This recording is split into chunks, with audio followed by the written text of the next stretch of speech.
Hello, good day. My name is Antoinette B. Sabado of BSBA MK3. This is for Retail Management Code 3661 from the Group for the Third Reporter. I'm going to continue the Chapter 19, which is Human Resource Management or HRM in Retailing.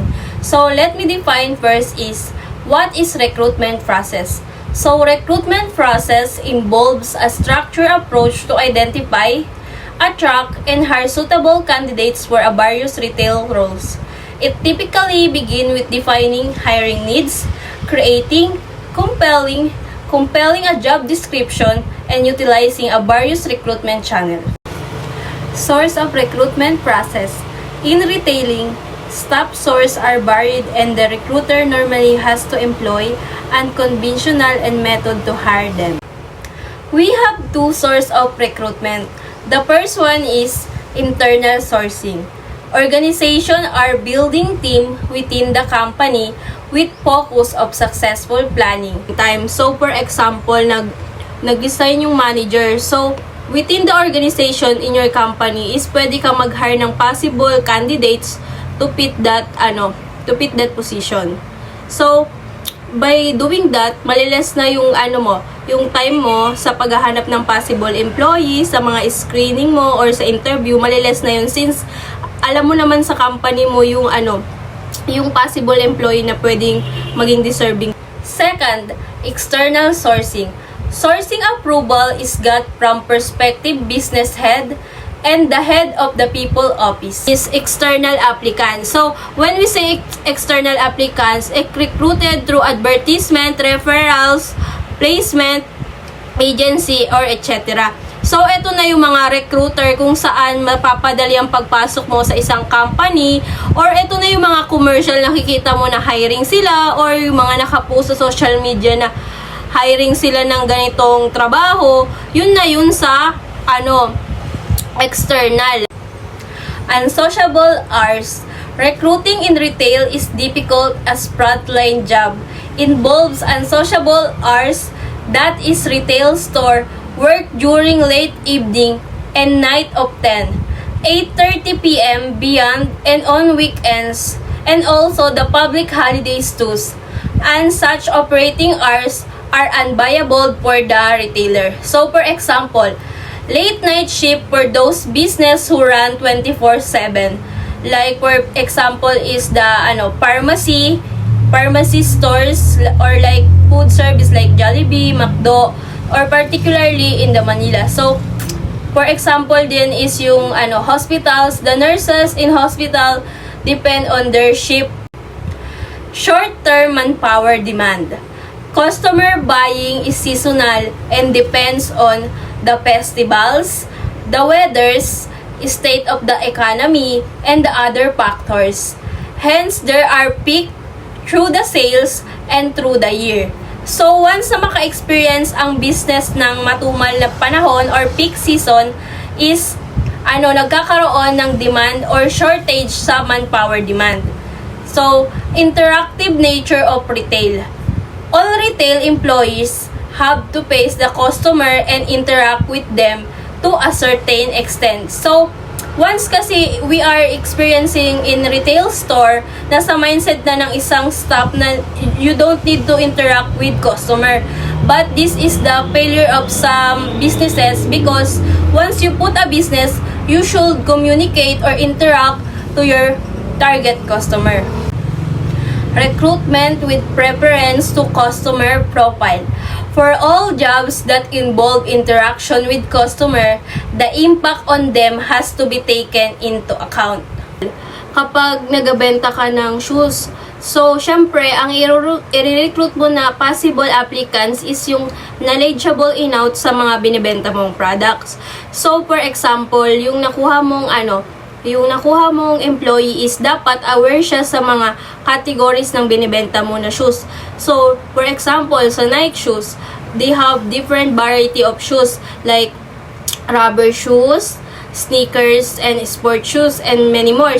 So, once na aware sila sa product na binibenta nila, there have possibilities na makaka-connect sila sa preference ng target nila na customer. Kasi alam nila yung i-offer nila. By doing that, yung parang yung as a manager, hindi mo na kailangan i-assist yung possible employee mo kasi alam niya na yung mga target preference ng customer profile niya. Legislative compliance. The Shop and Establishment Act has fixed the store opening and closing, the duration an employee can work, mandatory level, holidays and break after a specified numbers of hours, special provision for the employment of women. For example, in the Philippines, legislative compliance regarding working hours is primarily governed by the Labor Code of the Philippines, specifically Article 83, which state that the normal working hours for any employee should not exceed 8 hours per day. So, overtime pay is mandatory for working beyond this, like, holidays, overtime, or rest days. So, we have motivation and rewards for the performance.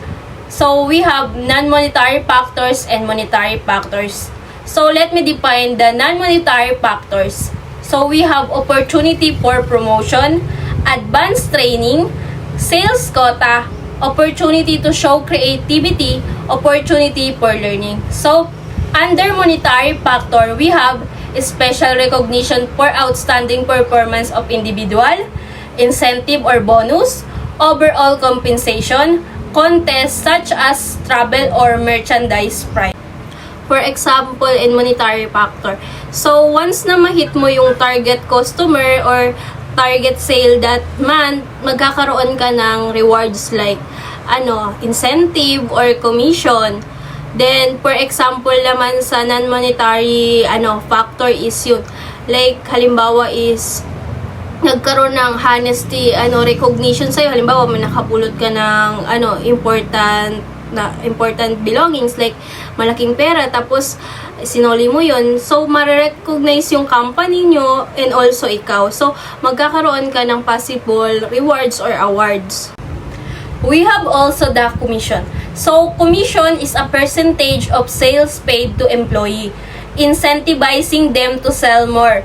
Instead of a fixed salary, their income is tied to their sales performance, encouraging them to sell more. So, we have also the well-known addition for salary. So, the bonus. A bonus is additional financial compensation awarded to employee for achieving a specific sales target, exceeding performance of goal, or recognizing outstanding work. They can be used to motivate sales team, reward outstanding performance, and improve overall business result. Manpower forecasting. Allow a retail organization to generate accurate and reliable business level, focus hours, days, and weeks in advance. So, for example, sa manpower forecasting. So, once na mag-open ka ng isang business, in the future, dapat ma-predict mo na yung demand ng various employees roles. So, halimbawa, it's holiday or peak season, expected mo na marami kang possible customer. So, once na may ganyang season or peak season, so magkakaroon ng shortage sa manpower. So, consider na dapat meron ka ng possible employee na ipapasok doon para masustain yung need ng manpower mo. So, manpower scheduling, combine business level forecast with a user-defined model in order to provide an accurate and detailed staff requirements through the working day. For example, sa manpower schedule, meron kang full-time employee saka part-time employee. So, ang full-time employee mo is, ang schedule niya is Monday to Friday. So, ang time allocated ng shift niya is 9 a.m. hanggang 5 p.m. So, ang part-time employees mo naman is yung panggabi. Yung yung full-time naman ng part-time employee mo during Saturday and Sunday. So, magkakaroon ng rest day ang full-time employee mo during weekends. So, we have also the manpower budgeting. Allow accurate, medium, and long-term budget to be made for staff costs. It helps to ensure the workforce is aligned with business goals, preventing overstaffing or understaffing, and managing labor costs. Manpower outsourcing is an option of the organization is now trying to meet. It's needed after following above the method of professional manpower planning. These tasks can include recruitment, payroll, training, benefits administration, and employee management. So that's all. Thank you.